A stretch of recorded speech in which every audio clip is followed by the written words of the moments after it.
Hey, shalom, shalom. All right, first and foremost, we're going to give all praises, glory, and honor to Yahweh, Bahashem, Yahushai, Bahashem, Rakakadash. Double honor to the apostles and elders of Great Millstone that rule well. Peace and blessing to the hopeful elect out here pushing his truth and sincerity.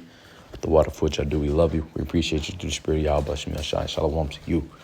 All right, to your brother Dawadad, Adawan Ratazah, meaning Lord's will. Here to give you an edifying lesson in the spirit and part of Yahweh Bashem Yashai. Your brother Dawadad, a hair out of the Great Millstone, came here in Atlanta. And without further ado, we're going to pick up where we left off at Job. So this is Job chapter 2, and starting at verse 1. And it says, again, there was a day when the sons of Yahweh came to present themselves before the Lord, and Satan came also among them to present himself before the Lord. Now, we spoke in a previous video, and if you haven't watched the previous video, go back and watch that to understand that, Satan is an angel, man. So, he's still a son of the Most High. You know what I'm saying? So when it says he comes to present himself, just know that he wasn't no rebellious angel that fell out of the heaven, man, that created his own underground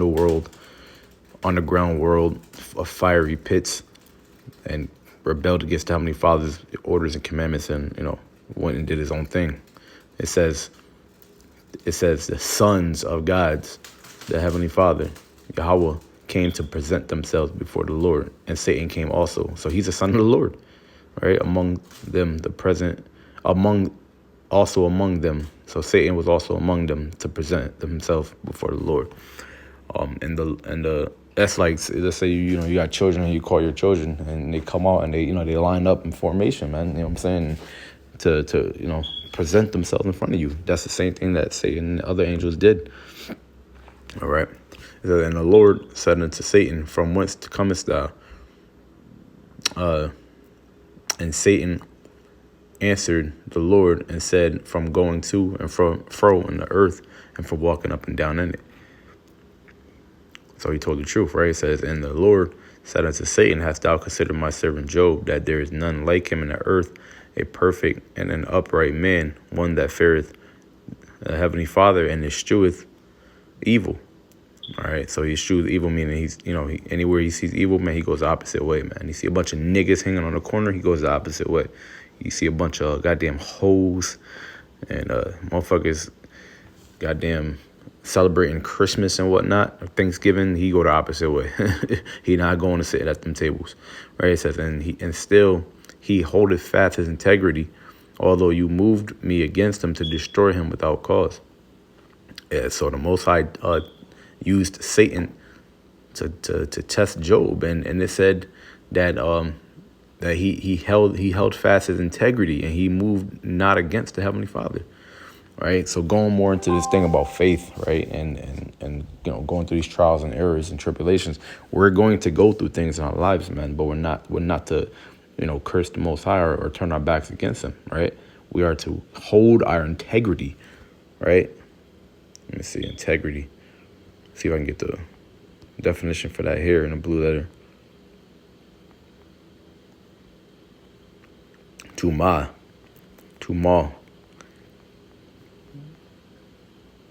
Integrity. Let's see. Integrity.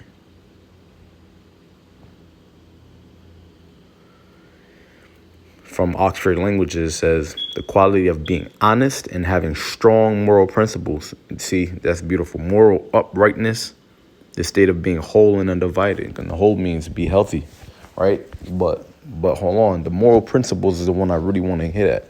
The moral principles is something that people don't have today, right? The modern day man doesn't have moral principles. I'm talking about you so-called Latinos, Native Americans, and African Americans. We know Esau, the so-called white man, doesn't have integrity, right? But you're to have integrity and have moral principles, man. There's certain principles that you have as a man, and we spoke about this yesterday during camp, that certain boundaries and stuff like that. You just don't let people cross, or you don't cross them yourself because of your belief system. And where do our belief systems come from? It comes from the Heavenly Father, Yahweh Shem Yahshua. He gave us the law, statutes, and commandments, which gives us our integrity and our moral principles. All right, continuing on.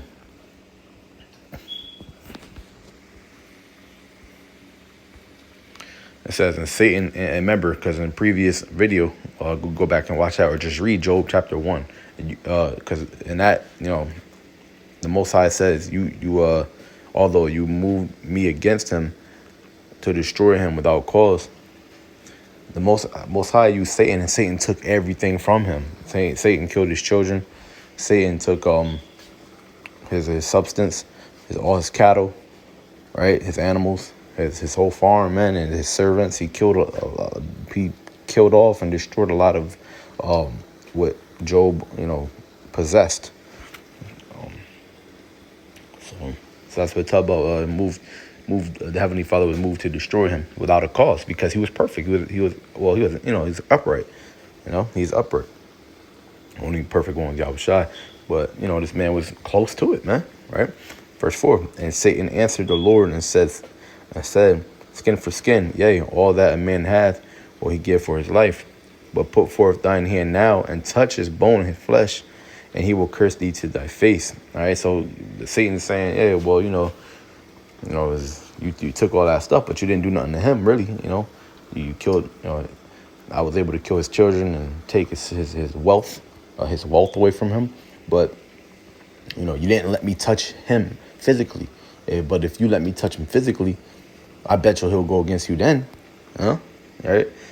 So it says, and the Lord said unto Satan, behold, he is in thy hand, but save his life.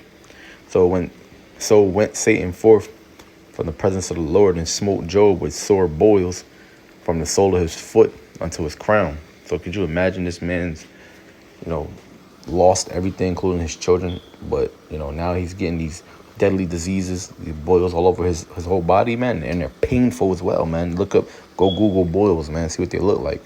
That's a hideous and heinous disease to have, man.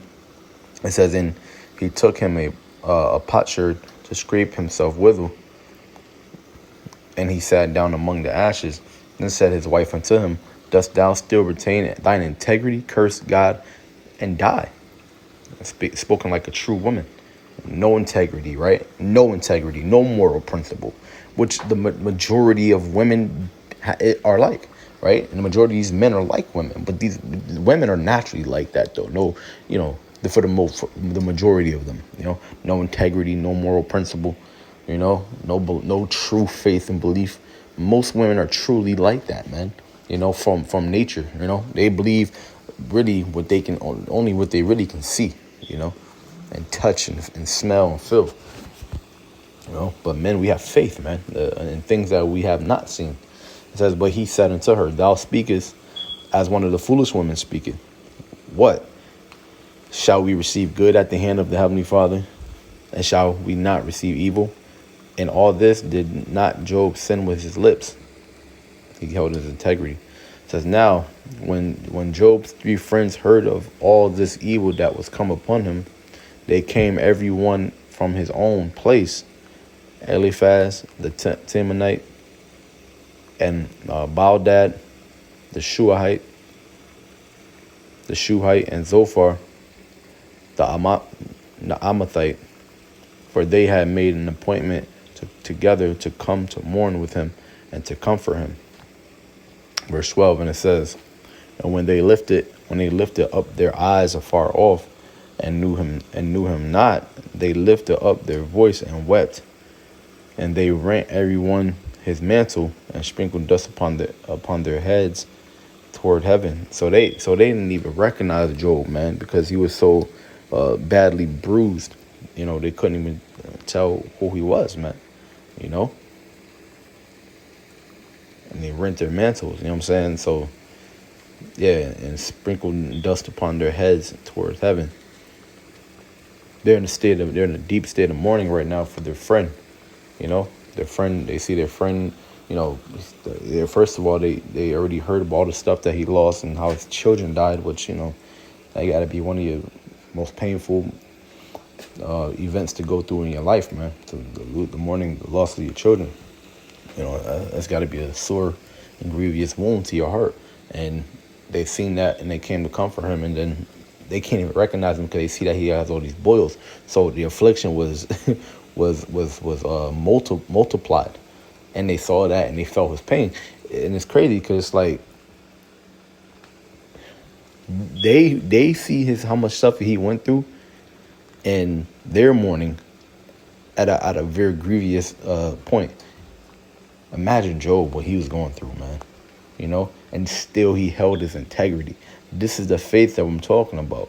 This is the faith that is required of you in these days, man. These days to come are going to be brutal. You don't never know what's going to happen to you. Things can happen to you, such as Job. You never know, bro.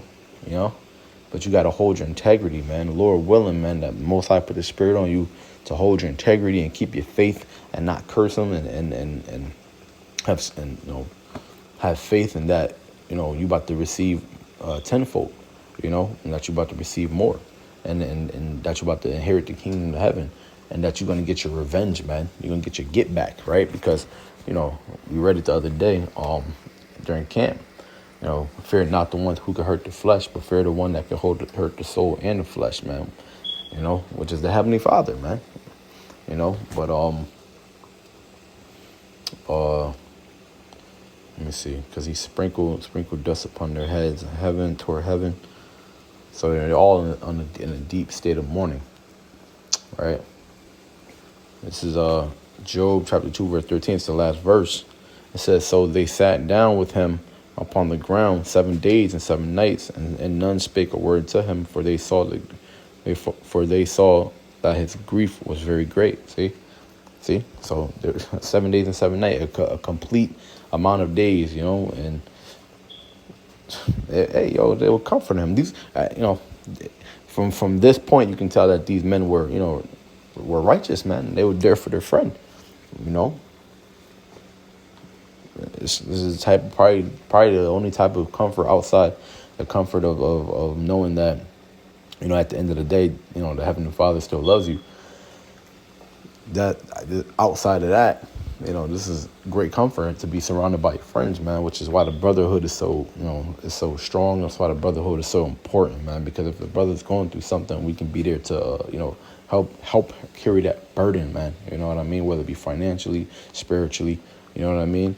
Brother just needs somebody to talk to. He got his brotherhood, man. But I'm going to end it here, and, we're going to continue to the trials and tribulations of Job and the faith that he kept, and bust into some more precepts and stuff later on. I'll do some chores, and then Adaram after that, the Lord's will, we can finish up and continue to go into the next chapter. And, with that, I want to give all praise, glory, and honor to Yahweh, Bashem Yahshai, Bashem Rokak and Dash, double honor to the apostle, the elders, the great millstone. Peace and blessings, hope for like our pushing his truth and sincerity. We love you. We appreciate you, for all that you do through the spirit and power of Yahweh, Bashem Yahshai. And Lord willing, you edified and shalom.